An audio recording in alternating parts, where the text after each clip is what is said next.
lutter contre les risques psychosociaux, essayer autant que faire se peut d'enrayer cette dramatique spirale infernale des suicides dans nos rangs, doit impérativement passer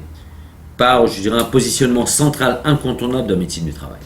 Aujourd'hui, on a un décret, le décret 95-654, qui prévoit, entre autres choses, une visite à minimum obligatoire tous les 3 ans pour les fonctionnaires de police.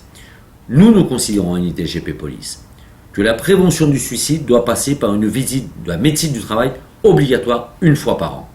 Il est aujourd'hui inacceptable qu'un collègue qui a un profond mal-être soit contraint exclusivement à passer par des psychologues, derrière éventuellement un traitement psychiatrique qui se termine malheureusement dans la plupart des cas, sinon même dans tous les cas, par un désarmement du collègue. Or, pour ce faire, la médecine de prévention, médecine du travail,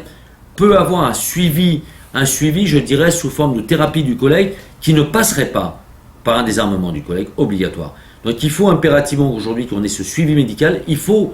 que Gérard Collomb puisse mettre en place des mesures essentielles par rapport à ça, sinon même jusqu'à développer le volume des médecins de prévention,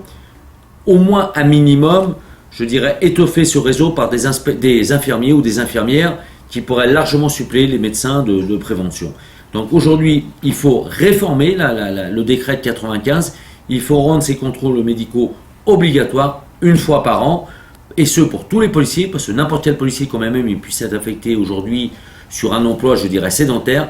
peut à tout moment être confronté à la misère humaine. Et ça, pour ce faire, il faut que tous les policiers y soient préparés, et je dirais que là, c'est sous le symbole même du secret médical que nous puissions avancer.